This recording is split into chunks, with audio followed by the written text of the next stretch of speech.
Brainitos presents How to Think Yourself Happy, the Power of Positivity.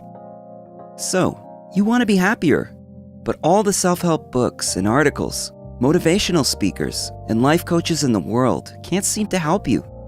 Well, maybe it's not them, maybe it's you. And while the idea of thinking yourself happy might sound like a tall order, it's really not as difficult as you may think. The first step is to acknowledge that your thoughts are powerful, and they can make or break your mood. This means that in order to change anything about yourself, including how happy you are, you need to start with your own mind. So if you're someone who struggles with negative self-talk, pessimism, or worry, then this video is for you. Here are 8 ways you can think yourself happy. Number 1, think positively. It's important to have a positive outlook on life, but sometimes it can be hard to maintain a positive attitude when you're going through hard times. We've all experienced those moments where we feel like nothing is going our way and we just want to give up. But here's the thing, if you want to think yourself happy, then you're going to need to learn how to stay positive whenever possible. That means that even when things aren't going well, you must find something good in each situation and focus on that instead of dwelling on what's wrong. This might seem like an impossible feat at first, but with practice, it'll get easier and easier until eventually it becomes second nature. Number 2, think optimistically. Optimism is not about pretending that everything is rosy and good. It's actually the belief that things will get better and that good things will happen. It's about seeing the glass half full instead of half empty. Optimism is really just a choice you make. When you decide to think optimistically, you're choosing to focus on what's working instead of what isn't. You're choosing to be grateful instead of bitter or resentful. You're choosing hope instead of despair, and those choices add up. Number 3, think creatively. When you're feeling down, it can be hard to imagine that there's another way of looking at things, especially when you feel like nothing is going right. But if you force yourself to come up with new ways of thinking about your situation, you'll find that it can help you feel a whole lot better. If there's something in your life that makes you unhappy, a job, a relationship, whatever it may be, don't turn it into a resentment against yourself or anyone else. Instead, try thinking about how you can make it work for everyone involved.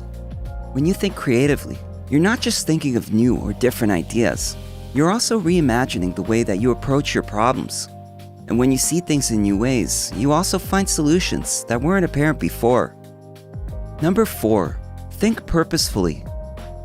Thinking purposefully is not about being in denial or trying to ignore your thoughts, but rather about being mindful of the way you think. It's about learning how to think in a way that helps you make better decisions and feel happier. When you're feeling sad, anxious, or lost, it's very easy to slip into a downward spiral of negative thoughts. But if you start thinking about what will make you feel good and then figure out how to get there, you'll find yourself moving in the right direction and feeling much better as a result. Number 5, think elevating thoughts. This is a process where you think about the things in your life that fill you with warmth, joy, and gratitude, as opposed to thinking about things that make you fearful, angry, jealous, or sad. For example, think about your best friend and why they're so great to be around. Think about the time when someone was kind to you and helped you out when no one else would. Think about all the ways in which the world is beautiful and amazing.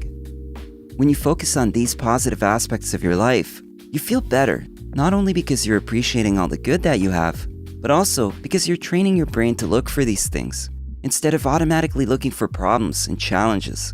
And when you do that long enough, your brain starts seeing more of those positive things too. Number 6, think funny. When you're having a bad day, giving yourself the chance to laugh is a simple way to turn your mood around, and it doesn't take much effort. You don't have to go out and do a stand-up comedy routine or anything like that. Just try to see the lighter side of things. Instead of letting yourself get stuck in a negative cycle, try to think about what could be funny about the situation. Even if it takes some time for you to see the humor in something, remembering that we all have bad days will help you keep perspective. Number 7, think long-term. The urge to get what we want or need right now is hard to ignore. It's one of the most basic human instincts. and it can be a powerful motivator. But it's important to consider how this need for instant gratification affects your long-term happiness. For example, if you buy something on credit and don't pay it off right away, then you'll have to make monthly payments with interest for months or even years, and that can get expensive. It will likely put a damper on your mood as well. So always think about how your actions today will affect your life in the long run. What can you do today that will make sure you're on track for a better tomorrow? It's not always easy, but if we all just took the time to consider this question before acting on our impulses, we could all be much happier. Number 8. Think possibility and opportunity. As Henry Ford famously said, whether you think you can or think you can't, you're right. This isn't just a thought, it's a fact. Studies show that the more you focus on your failures and problems, the more they seem to get worse. But when you start to see them as opportunities for growth and improvement, they become much easier to manage. There are virtually no limits to what you can do or how much success you can achieve once you start thinking about the possibilities in life, instead of focusing on the problems and hurdles. There you have it. Happiness is something that can be cultivated and nurtured through the practice of positivity. You can't just expect your brain to change its tune and think happy thoughts on its own. If you want to be happy, you have to consciously choose to be. Essentially, happiness is a state of mind. Therefore, thinking yourself happy is all about choosing a good mindset, which means you have the power to change your own life by changing how you view it. If you enjoyed this video, give it a thumbs up and share it with your friends so we can keep making them. For more videos like this, hit the subscribe button and remember to click on the notification bell. Also, be sure to check out our other videos as well. Thanks for watching.